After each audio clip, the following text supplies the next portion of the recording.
History में 50 legendary trader का हम लोग आज डेटा निकालेंगे कि उन्होंने कितना परसेंटेज का CAGR मेंटेन किया था सालाना और कितना समय के लिए, जहाँ पे उन लोग सक्सेसफुल बन पाए। तो मैंने एक बहुत बेसिक से एक प्रॉम्प्ट डाला, provide me 50 greatest trader who made huge money, what was the CAGR for their trading career. उन लोग का ट्रेडिंग करियर पर CAGR क्या था and how long they maintain that, और कितना साल तक वो मेंटेन किया है और कौन सा पेयर्स वगैरह पे उन्होंने ट्रेड किया है। तो जिसको नहीं पता कि CAGR मतलब क्या होता है, कंपाउंड एनुअल ग्रोथ रेट, मतलब एक ट्रेडर जो भी परसेंटेज गेन करता है वो एवरेज एक कंपाउंडिंग पे निकाला जा सकता है। मैं 50 ट्रेडर का यहाँ पे डेटा लेता हूँ, ठीक है। जॉर्ज सोरोस का देखने जाने से 30% का CAGR परसेंटेज था और 25 साल तक उन्होंने मेंटेन किया है, और उन्होंने फॉरेक्स और मैक्रो पे मोस्टली ट्रेड किया है। पॉल ट्यूडर जोन्स ने 22% का मेंटेन किया है CAGR और 40 साल का आसपास में। जिम साइमन 66%, लेकिन उन्होंने क्वांट ट्रेडिंग को अपनाया है। चलिए हम लोग क्वांट ट्रेडिंग को एक समय के लिए एक्सेप्शनल पकड़ लेते हैं, बट जेसी लिवरमोर का दिया नहीं है, माइकल ब्यूरी का भी दिया नहीं है 15 साल के लिए। Richard Dennis 60% early in the career, बहुत समय तक सस्टेन नहीं कर पाया। स्टैनली डकमिलर्स 30% तक उन्होंने CAGR मेंटेन किया, वो भी 30 ईयर्स के लिए।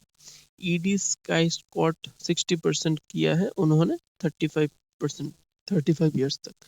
ब्रूस कोल्वर 21% तक किया 30 ईयर्स के लिए। निकोलस डर्वस का नहीं पता। ऐसे हम लोग ने 50 ट्रेडर का एक एवरेज निकाला है, ठीक है। अभी मैंने यहाँ पर नेक्स्ट एक प्रॉम्प्ट डाला, what are the average CAGR of all of this. वहाँ पे जितना भी 50 ट्रेडर का जो भी हिस्ट्री पे वन ऑफ ग्रेटेस्ट ट्रेडर है, तो उन लोगों का एक एवरेज नंबर मैंने निकाला। तो उन लोगों का एवरेज नंबर है कि 32.4, इतना परसेंटेज उन्होंने सालाना ग्रो किया, एवरेज परसेंटेज, ठीक है। अभी मैंने एक और प्रॉम्प्ट डाला, add on table how much money they made, कितना पैसा बनाया है। जॉर्ज सोरोस ने 30% CAGR के साथ 25 साल तक ट्रेड करके बनाया $8 बिलियन।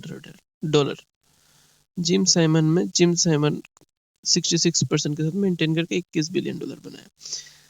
और जैसे ये है स्टैनली ड्यूकमिलर, 30% तक मेंटेन करके 30 इयर्स के लिए $8.4 बिलियन बनाया, ठीक है।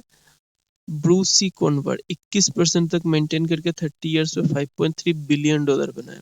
इन लोग सब बिलियनियर्स है। रे डालियो 12% का, मतलब महीना में सिर्फ 1% मेंटेन किया, 40 साल के लिए $17 बिलियन बनाया। मेरा ये जो भी वीडियो है आज, ये कोर है ट्रेडिंग का, जहाँ से ट्रेडिंग चलता है, जो एक्चुअल में ट्रेडर है, जो ये सब जो डेटा है ये ओरिजिनल ट्रेडर है, ठीक है। ये लोग नहीं भागते हैं बहुत ज्यादा अनरियलिस्टिक परसेंटेज के पीछे।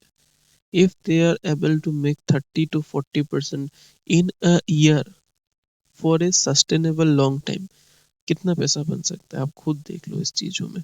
12 रे डालियो 12% मेंटेन करके 40 साल के लिए $17 billion, $17 billion. This is a very big number. These all are a very big number.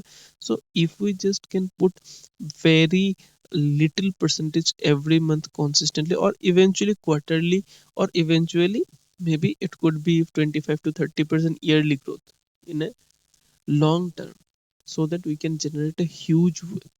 तो मेरा कहने का ये मतलब है कि बहुत लंबा नंबर नहीं डालना चाहिए, बहुत छोटा छोटा टारगेट्स होना चाहिए जो अचीवेबल हो, और कंसिस्टेंटली उस रिजल्ट को हर साल पुश करते रहना चाहिए, तो जाके long term long sets of trades में आप एक अच्छा नंबर्स पे पहुंच पाओगे। It's a game of numbers, nothing else.